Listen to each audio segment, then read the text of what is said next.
안녕하세요. 저는 40대 주부입니다. 지금은 아이를 키우고 있는 워킹맘이죠.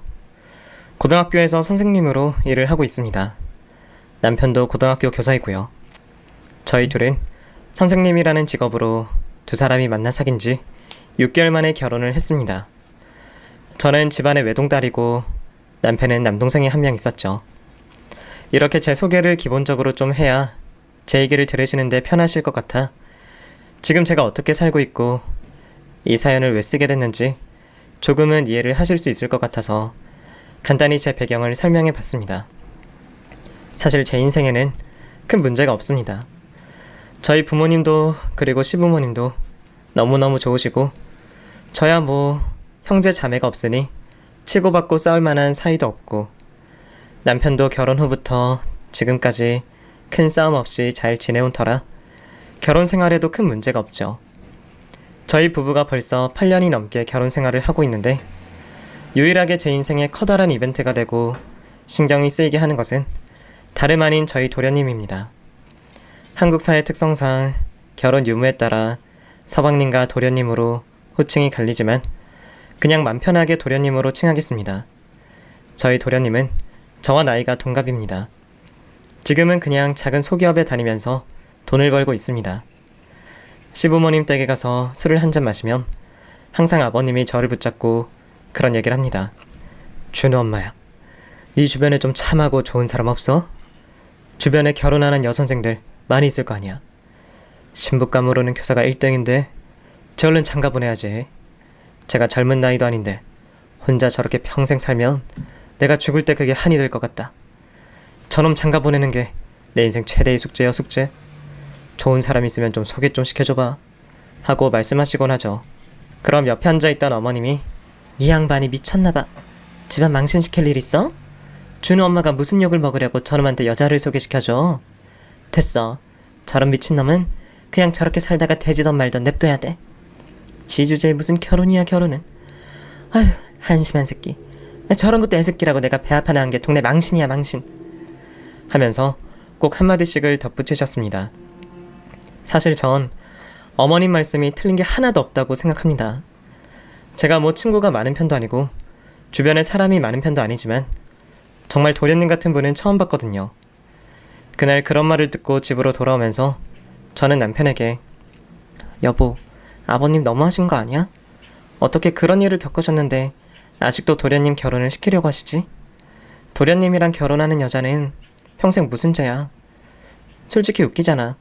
도련님 전적 화려한 거 누구보다 아버님 어머님이 제일 잘하시고 쥐꼬리 많은 월급으로 애 낳고 살기 힘든 거 아시면서 그걸 누구한테 평생 책임 전가하려고 결혼시키려고 하시는 거지? 난 진짜 이해가 안 된다. 이해가 안 돼. 아무리 자기 자식이지만 아버님 너무 이기적이신 것 같아. 도련님이 여자가 생기는 그 순간 그 여자 인생은 그냥 종치는 거야. 안 그래?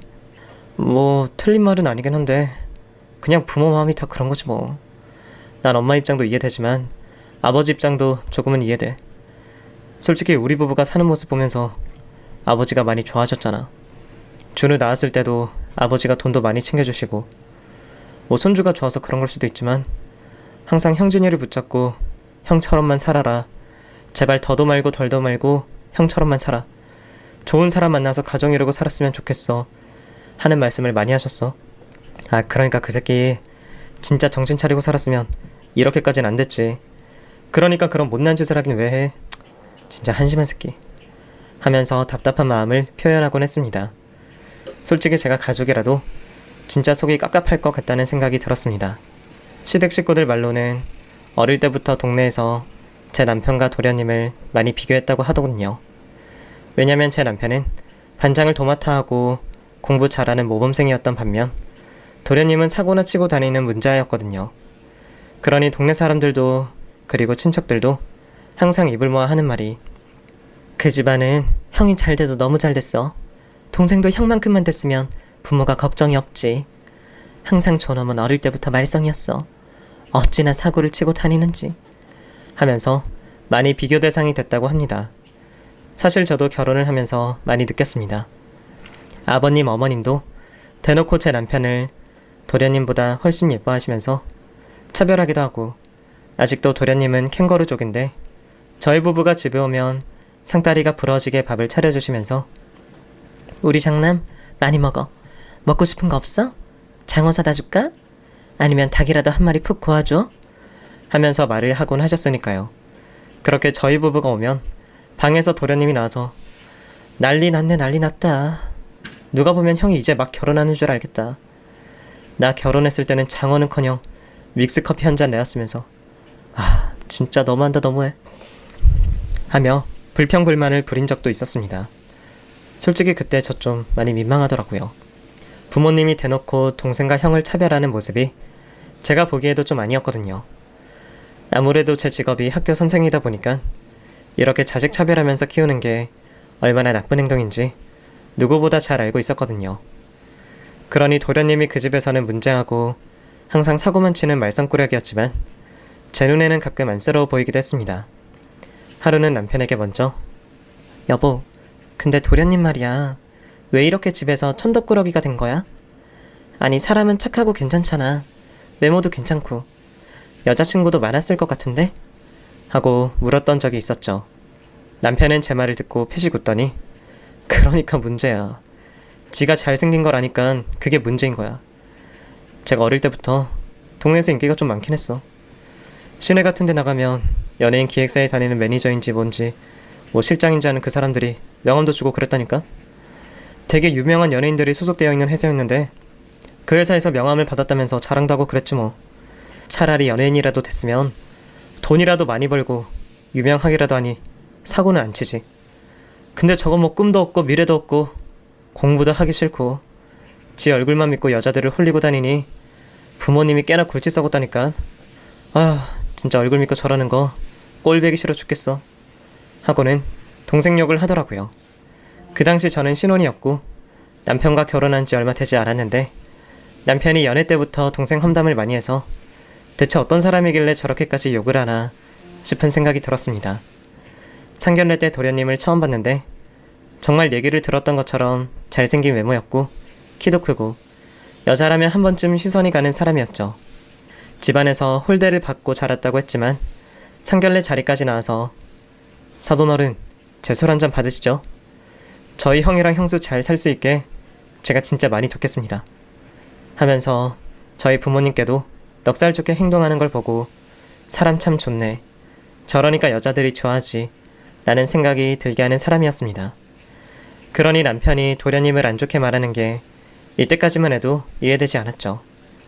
무튼 그렇게 결혼을 하고 저희 부부가 신혼을 즐길 무렵이었습니다. 1년 정도 지났을 때 도련님이 결혼한다는 소식을 듣게 됐고 결혼식장에서 처음으로 동서를 보게 됐습니다. 작은 키에 귀여운 외모, 같은 여자가 봐도 정말 예쁘더라고요. 도련님도 인물이 훤칠하니 정말 둘이 붙어놓으면 잘 어울리는 한 쌍이었죠. 예비 동서는 도련님보다 3살 어린 여자로 백화점에서 화장품 판매를 한다고 했고 생활력이 강하고 어릴 때부터 알바도 많이 하고 돈을 일찍부터 벌어서 돈 귀한 줄 아는 친구라는 말을 들었습니다. 동서가 생기는 게 한편으론 걱정도 되고 잘 지낼 수 있을까 싶은 마음도 들었지만 서비스업을 해서 그런지 성격이 싹싹한 편이라 결혼식이 끝나자마자 제게 와서는 형님 안녕하세요. 제가 너무 인사가 늦었어요. 결혼식 올리기 전에 한번 꼭 뵙고 싶었어요. 학교 선생님이라고 하셨죠? 너무 멋있으시다. 우리 앞으로 가족이니까 잘 지냈으면 좋겠어요. 잘 부탁드립니다. 하고 인사를 하더라고요. 제가 생각했던 것보다 성격도 싹싹하고 예의 바른 사람이었어요. 처음에는 동서가 여우 같은 성격이면 어쩌지 라고 걱정을 했었는데 이렇게 먼저 다가와서 사근사근 구니 앞으로 지내는데 문제는 없겠구나 라고 안심했죠. 패백을 받으면서 그래도 제가 형님이 됐으니까 봉투에 30만 원을 넣어 동서에게 전달했고 신혼여행을 다녀오면서 동서가 제게 선물을 준다며 작은 향수를 사가지고 왔습니다. 그 마음도 어찌나 고맙던지 저도 동서에게 잘하고 동서도 제게 잘하고 둘 다 외동딸이다 보니 친자매처럼 친하게 지냈습니다. 그렇게 1년 정도 동서랑 가깝게 지내던 어느 날이었습니다. 하루는 동서가 제게 연락이 와서는 형님, 저 형님 집에 가서 커피 한 잔 마실 수 있어요? 오늘 쉬시죠? 혹시 아주버님 집에 계시나요? 아니, 오늘 조기축구 가고 나밖에 없어.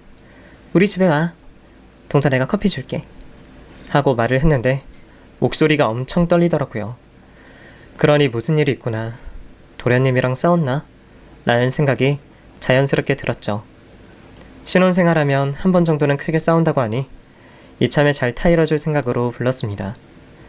그렇게 30분 후쯤 저희 집에 온 동서 얼굴은 예전에 보았을 때보다 많이 헬쓱해져 있었습니다.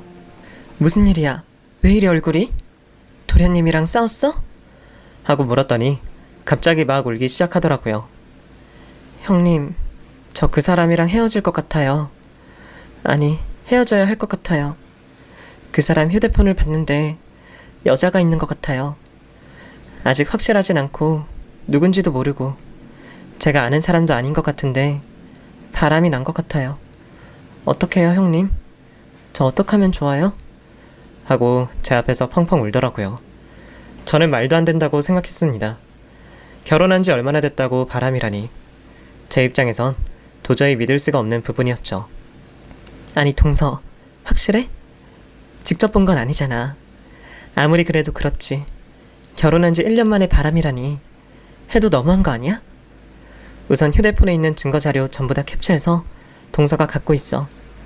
그거라도 갖고 있어야 나중에 동서가 소송을 해도 이길 수 있는 거야. 우선 나도 좀 방법을 생각해 볼게.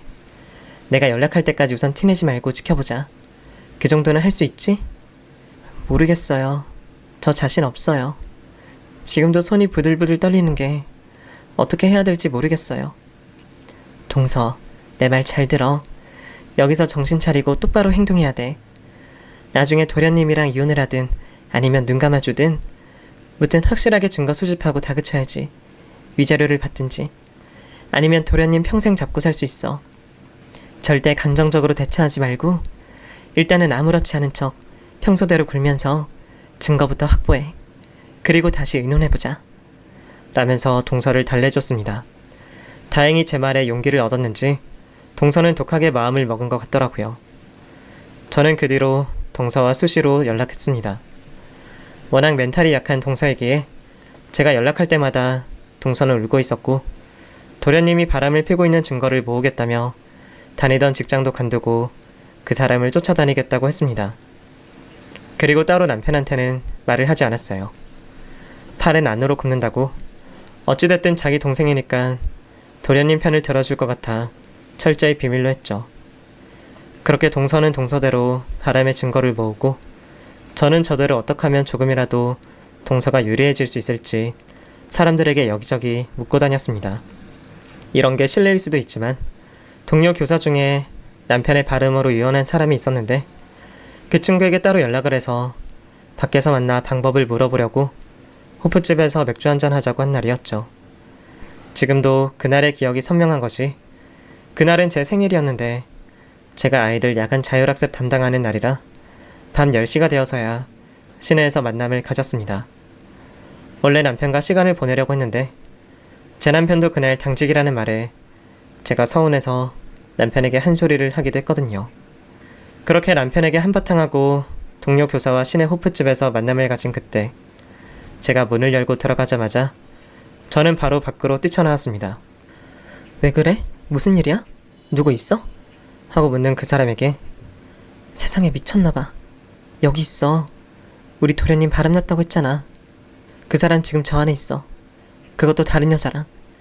아마 동서가 말하는 그 상간녀가 저 여자인 것 같아. 어떡하지? 하고 말했죠. 그러자 동료 교사가 깜짝 놀라면서 세상에, 기다려봐. 내가 들어갈게. 내가 몰래 사진 찍어 올 테니까 대충 옷차림만 알려줘. 하고 말을 하더군요. 순간 등 뒤로 식은땀이 쭉 흐르고 몸이 차가워졌습니다. 저는 심장이 너무 쿵쿵 뛰어서 몇 번이고 심호흡을 했고 제가 옷차림을 얘기해줬더니 동료 교사가 들어가서는 사진을 몇 장 찍어다 줬습니다. 그렇게 사진을 보면서 도련님 얼굴을 확인하고 호프집을 벗어나려는데 누군가 제게 다가오는 겁니다. 형님. 하고 저를 부른 사람은 다름 아닌 저희 동서였습니다. 동서, 이 추운데 설마 지금 혹시 밖에서 도련님 기다리고 있는 거야? 동서 다 봤어? 하고 물어보자 네, 저 다 봤어요. 그 사람 나올 때까지 기다리고 있었어요. 하면서 덜덜 떨고 있더라고요. 작은 체구에 옷도 얇게 입어서는 추운 겨울에 증거 잡겠다고 길거리에서 기다리고 있는 동서를 보니 같은 여자로서 마음이 너무 아팠고 저는 동료 교사와 함께 동서를 데리고 다른 술집으로 갔습니다. 그리고 나서 저희가 찍은 사진을 동서에게 보여줬고 동료 교사가 이혼할 때 도움을 받았던 변호사를 연결해주고 소송을 증거 사진까지 전부 제출해서 승소에 도움을 주겠다고 했습니다. 그 뒤로 한 3개월 정도 지났나 남편이 제게 말을 하더라고요. 여보, 형진이 이혼한다더라. 그 새끼 바람났대. 재수씨 만나기 전에 사귀던 여자랑 뭐 천년의 사랑이니 뭐니 하더니 결국 그 여자랑 결혼하고 나서도 계속 연락하면서 지냈나봐. 재수씨가 아주 도끼를 품었는지 직장까지 건드면서 증거 잡겠다고 그 새끼를 따라다녔나봐. 잘됐지 뭐. 애가 없으니 다행이지. 애라도 있었으면 이혼도 못했을 거야. 재수씨한테도 지금 이혼하는 게 훨씬 이득이야. 하고 말을 하더라고요. 이혼을 진행하겠다는 얘기만 듣고 그 이후엔 연락하지 않았는데 남편한테 그 말을 듣고 나니 아, 정말 두 사람이 헤어졌구나 하는 생각이 들더라고요. 그 말을 들은 지 며칠 뒤 동서에게 연락이 왔습니다. 형님, 감사해요. 도움 주신 덕분에 저 위자료 받고 남편이랑 잘 정리했어요. 그동안 친언니처럼 대해주셔서 감사하고 도와주셔서 감사합니다. 형님 잘 지내세요? 저희가 다시 만나지 못하겠지만 형님과 함께 보냈던 1년이 너무 즐거웠어요. 행복하세요. 하고 문자를 보냈더라고요. 저도 답장을 보냈고 제가 너무 아끼던 동서가 이제 남이라고 생각하니 마음이 많이 아파왔습니다.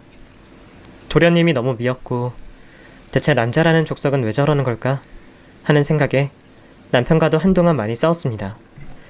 그 이후로 도련님에 대한 신뢰가 바닥쳤고 집안에서도 도련님을 천덕꾸러기 취급하기 시작했습니다. 자기 아들이 바람나면 오히려 며느리 탓을 하는 시부모님도 계신다고 들었는데 다행히 저희 시부모님은 정상인 편이라 도련님을 호되게 혼냈습니다. 다 큰 성인이고 가정을 이룬 남자인데 어떻게 결혼 1년 만에 자신의 감정을 컨트롤하지 못하고 바람을 피울 수 있는지 제 상식선에선 도저히 이해가 되지 않는 행동이었죠. 그렇게 도련님은 동서에게 위자료를 넘기고 살고 있던 신혼집에서 혼자 살겠다고 하더라고요. 한동안은 그 집에서 혼자 살다가 무슨 짓을 한 건지 남편 통해 다시 집을 정리하고 시댁으로 들어온다는 얘기를 들었고 남편이 제게 아쉬운 소리를 하며 저 여보 미안한데 지금 형진이가 좀 사정이 안 좋은가 봐. 1,000만 원 정도 빌려달라는데 괜찮을까? 당신이 안 된다고 하면 나도 없다고 할게. 사정이 너무 안 좋다고 하니까 바로 나도 거절을 못했고 집도 팔아야 될 정도라고 하니 좀 딱하더라고. 무슨 짓을 하고 다니는지 모르겠지만 그래도 핏줄이라고 나도 신경이 쓰이나 봐. 당신도 알겠지만 그 새끼 이혼하고 나서 진짜 페인처럼 살았잖아. 다니던 회사도 관두고 잘못했다고 재수씨 몇 번이고 찾아갔었대. 근데 재수씨가 절대 용서 못한다면서 무조건 이혼으로 밀고 갔다고 하더라고.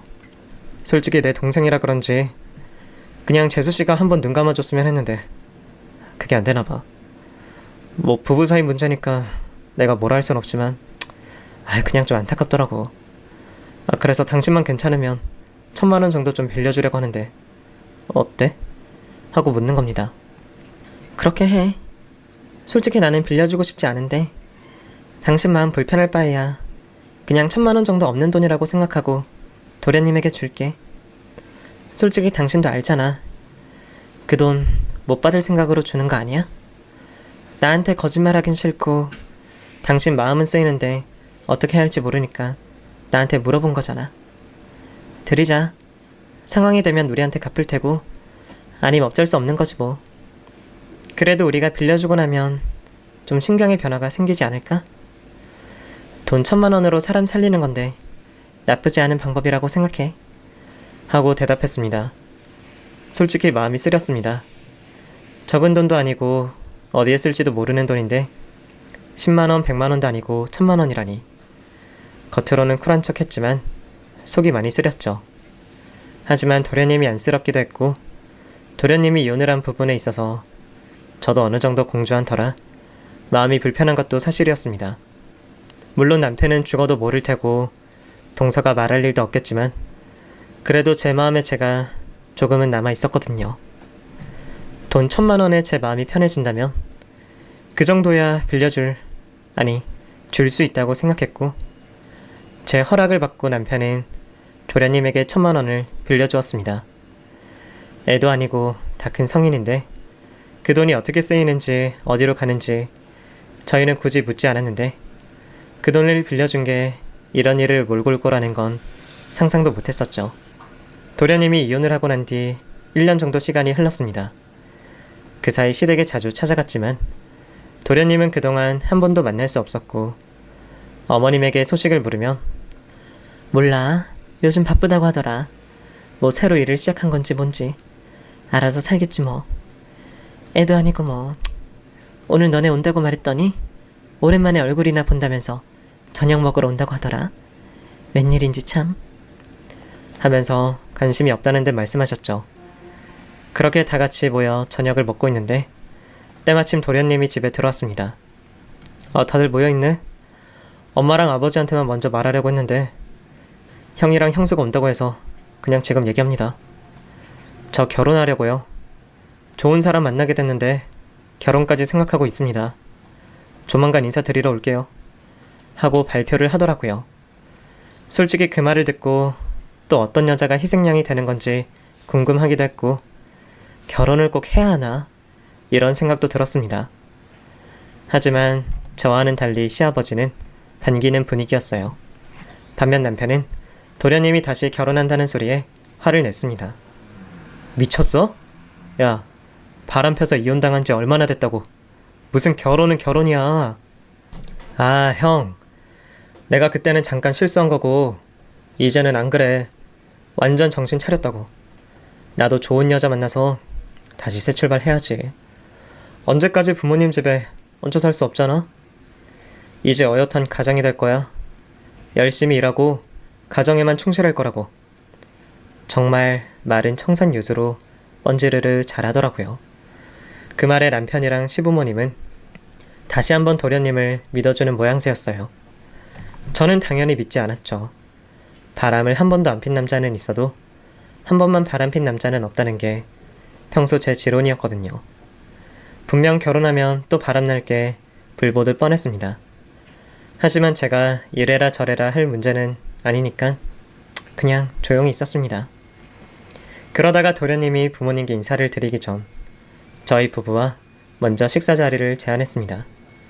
하필 남편이 아닌 제게 연락을 해서는 형수님, 괜찮으시면 제 여자친구를 형수님 댁에 데려가서 같이 밥이나 한 끼 먹을까 하는데 어떠세요? 좀 불편하시려나요? 하고 묻더라고요. 솔직히 거절하기도 그렇고 밥 한 끼 같이 먹는 거 큰 부담은 아니라서 그렇게 하세요. 저도 동서니까 천천히 마음 열면서 지내야죠. 하고 대답을 했습니다. 그러자 한참 동안 끊지 않고 있다가 형수님, 근데 제 여자친구가 나이가 좀 어려요. 10살 좀 넘게 차이 나는데 그래도 얘가 생각이 깊고 머리도 똑똑하거든요. 뭐 그럴 일은 없겠지만 너무 어린애로만 봐주지는 않았으면 해서요. 엄연히 저랑 결혼할 사이고 동서대접은 해주셨으면 좋겠어서 미리 말씀드립니다. 하고 말을 하더라고요. 솔직히 많이 놀랬습니다. 이혼남과 결혼을 하는데 10살이나 어린 여자라니 정말 황당했죠. 여자가 나이가 많이 어리다는 소리를 들으니 더욱더 그 여자가 안쓰럽고 불쌍해 보이더라고요.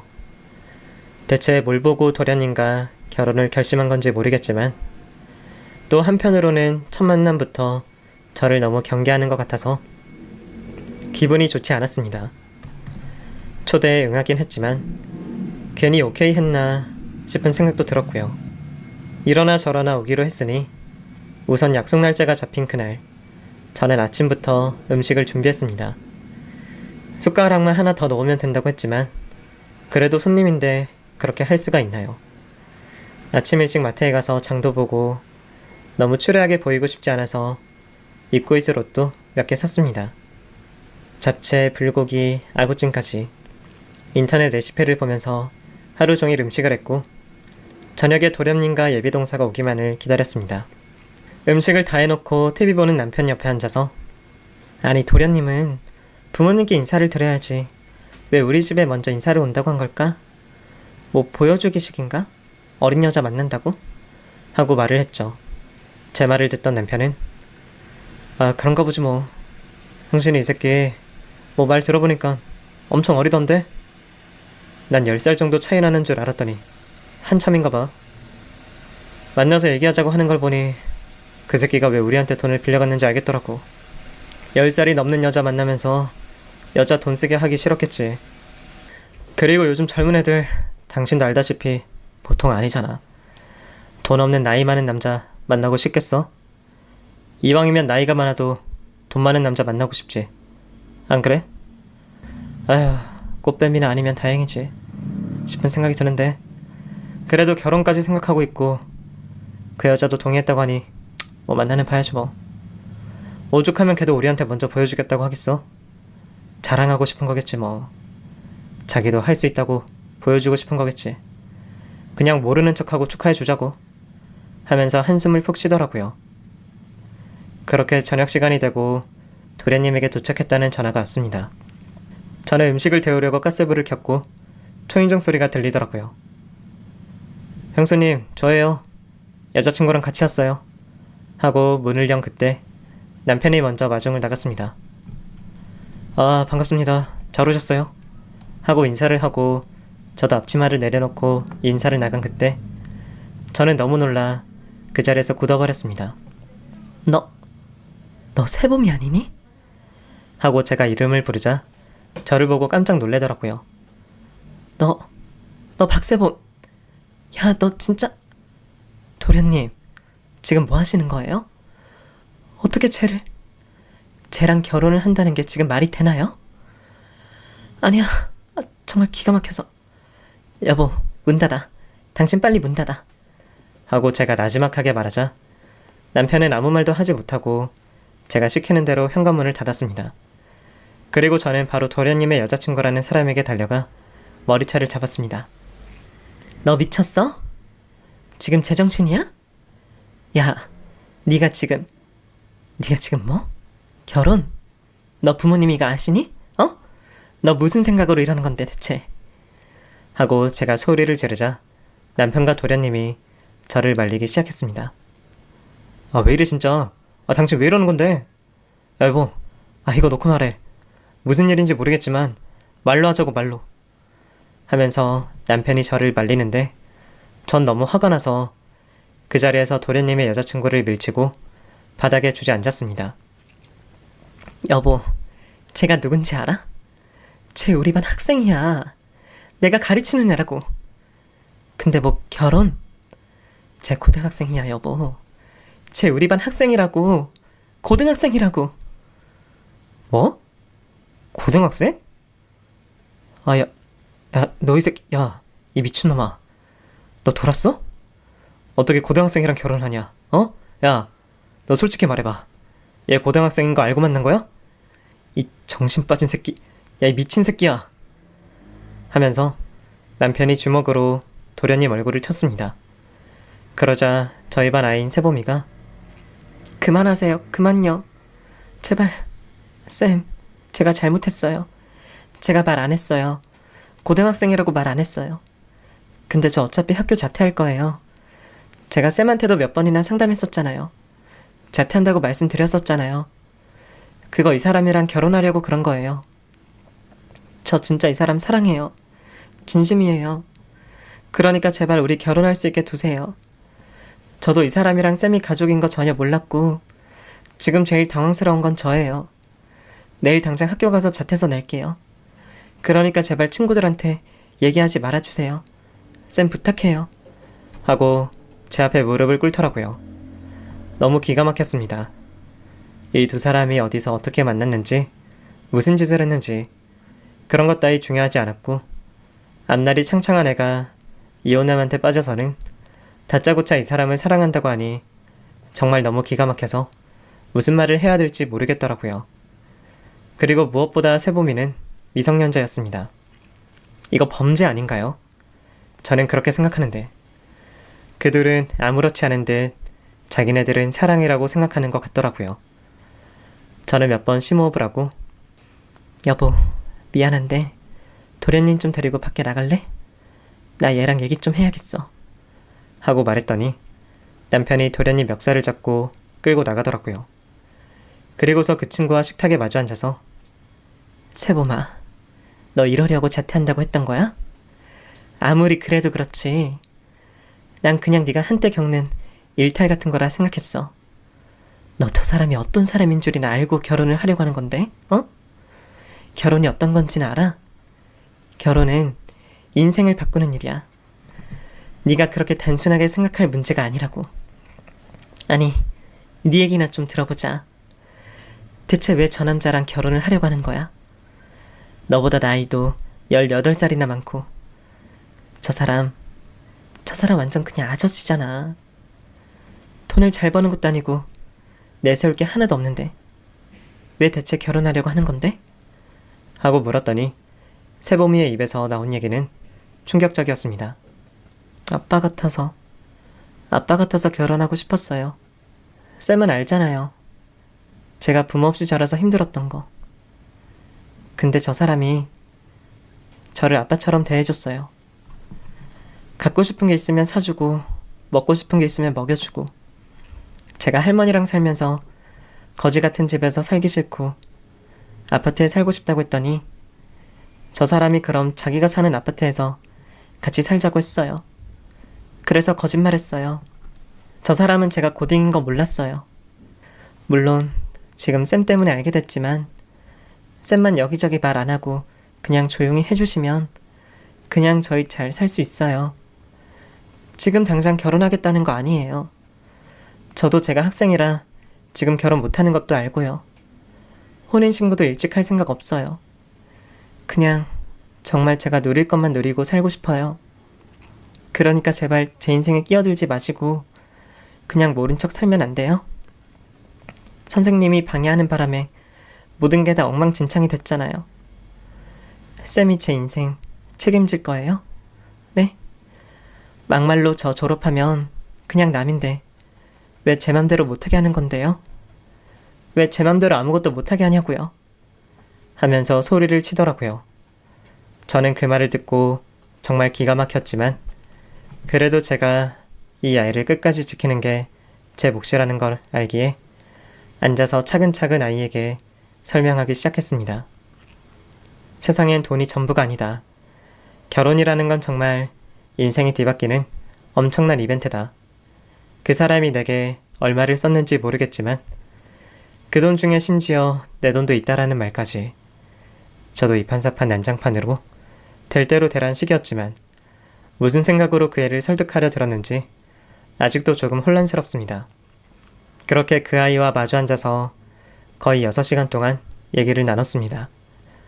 알고 보니 두 사람은 채팅 어플에서 처음 만남을 갖게 됐고 고등학생임을 숨기고 도련님과 연인관계로 만나 조금씩 돈을 받았더라고요. 즉 나쁘게 말하면 원조 교제를 한 거였죠. 그리고 세보미가 미성년자인 것을 도련님한테 속였다고 했지만 도련님은 이미 고등학생인 걸 눈치채고 있었던 것 같더라고요. 돈으로 미성년자를 만나는 건 엄청난 준범죄였기 때문에 저는 망설임 없이 바로 경찰에 도련님을 신고했습니다. 그리고 도련님은 실형 선고를 받고 얼마간 복역을 했습니다. 그 후 저희 반에 있던 아이는 나라의 보호를 받아 할머니 곁을 떠나 시설에서 생활하게 됐죠. 지금이야 시간이 흘러서 그 아이도 시설에서 나왔을 테고 성인이 됐겠죠. 아마 그 당시엔 절 많이 원망했을 거라 생각합니다. 그 당시 제가 도련님을 경찰에 신고했을 때 도련님은 계속 제게 억울하다는 말만 했었습니다. 정말 몰랐다고, 어린아이인 줄 알았으면 절대 그러지 않았을 거라고 제게 몇 번이고 말을 했습니다. 하지만 수사 결과 이미 알고 있었고 용돈까지 쥐어줬으니 더 이상 그 얘기를 들을 필요가 없었고, 도련님 입장은 성인이 되고 나서 결혼을 하려고 했는데 무슨 문제가 되냐며 재판에서 따지듯 얘기했다는데, 그 말을 들으니 저도 교사로서 진짜 답답하고 속이 문드러질 것만 같더군요. 솔직히 제가 나서지 않았다면 그냥 두 사람 지금 결혼하고 행복하게 살고 있었을지도 모르고, 제가 도련님의 인생을 망가뜨렸다는 생각도 들지만, 솔직히 도련님이 입만 열면 거짓말에 못 모르는 애들 꼬드겨서 결혼까지 하려고 했다는 생각밖에 들지 않네요. 제가 보낸 사연을 들으면서 불편하신 분들도 있을 거라 생각합니다. 작정하고 속였는데 어떻게 하냐, 남자가 불쌍하다 하고 말씀하시는 분들도 있겠죠. 하지만 30대 중반이 18살의 연예인 여자와 연애를 하는 게 정상일까요? 혹시나 알면서도 묵인한 건 아닐까요? 전 그렇게 생각합니다. TV에서 나오는 연예인들 중에 나이 차이가 15살, 20살 차이 나는데 결혼까지 성공한 사람들을 보면서 와, 저게 가능한가? 싶은 생각을 했는데, 제 현실에서 일어나는 걸 보고 절대 불가능한 건 아니라는 생각이 드네요. 물론 그들도 다 사정이 있고 저희 도련님도 사연이 있었지만, 성인인 두 사람이 마음이 맞아 결혼을 하는 것과 어린아이를 데리고 장난질을 하는 건 엄연히 다른 문제라고 생각합니다. 만약 도련님이 저희 집에 그 아이를 데려와 인사시키지 않았다면 제가 과연 결혼식장에서 두 사람의 결혼을 막을 수 있었을까요? 어쩌면 신이 제게 준 기회라는 생각이 들어서 저는 제 선택을 후회하지 않습니다. 아마 같은 상황이 와도 같은 선택을 했을 테니까요. 그 후로 도련님은 저희 집안에서 완전히 버러지 취급을 당했고, 시부모님은 아예 호적에서 파버린다는 말도 서슴없이 하셨죠. 당연히 실형 선고받고 결혼까지 망치게 한 저를 도련님이 죽일 듯이 원망하고 미워했지만, 나중에는 제 얼굴을 보는 게 민망했는지 명절이나 시댁 모임이 있을 때 미리 자리를 피하더라고요. 도련님이 딱히 강제로 관계를 맺고 성범죄를 저지른 건 아니지만, 미성년자의 조건 만남은 어떻게 보면 또 다른 성범죄였기에 저는 제 행동을 후회하지 않습니다. 도련님은 지금 자기의 처지를 아는지 여자도 따로 안 만나고 조용히 살고 있다고 하더라고요. 남편은 자기 동생이 그런 사람이라는 걸 굉장히 부끄러워하고 민망해 하더라고요. 그래서 앞으로 동생이랑 마주치는 일 없게 하겠다고 약속을 했지만, 가족인데 평생 안 보고 살 수 있을까요? 언젠간 도련님과 마주치게 되면 그때는 무슨 말을 해야 하는지 참 앞이 깜깜합니다.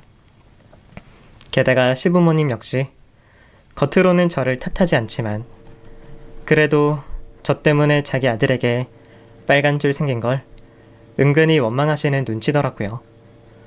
그러니 저도 제가 괜히 크게 일 벌인 건가? 그냥 신고하지 않고 둘이 헤어지는 걸로 마무리했으면 좋았을까? 라는 생각이 종종 들기도 합니다. 이런 걸 보면 미리 손 털고 이혼한 동서가 똑똑한 것 같아요.